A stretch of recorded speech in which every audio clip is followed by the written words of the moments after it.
Welcome back to Kermode Uncut and the ongoing mid-term report for the film year so far, 2014.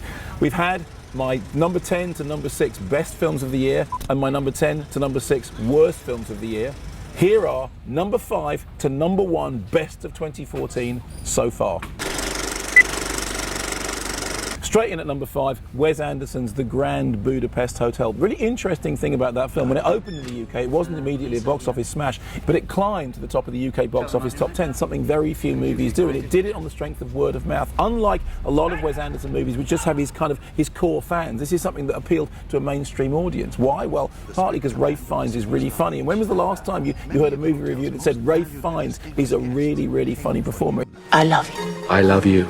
She was dynamite in the sack, by the way. It's a beautiful film to watch. The size and shape of the frame changes all the way through the movie to illustrate the different periods of history. But more importantly, it has heart. It's engaging, it's genuinely comic, it has a wonderful score, but it has proper heart. It's not a Wes Anderson film that makes you think he's looking at everything with a wry, ironic smile. It's a film that it's possible to love and embrace wholeheartedly. Straight in at number 5.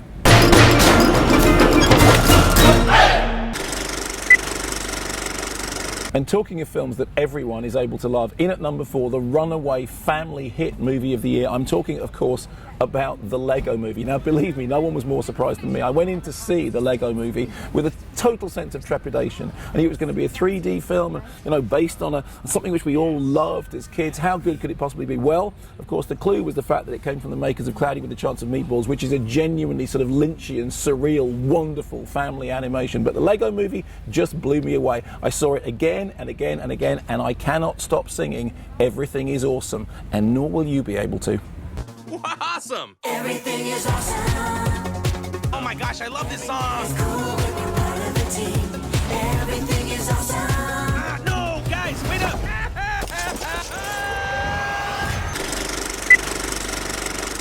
At number 3, in my rundown of the top 10 films of 2014 so far, The Golden Dream, directed by Diego Camada Diaz, who learned his filmmaking trade working for Ken Loach, and you can see Ken Loach's fingerprints all over the story.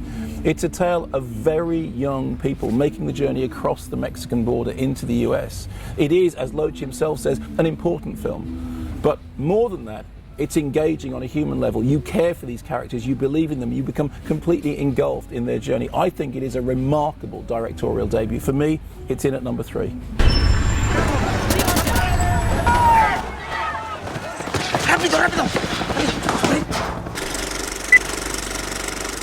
At number 2, in my top 10 films of 2014 so far, a film which was very, very nearly at the number 1 spot, just slipped to number 2.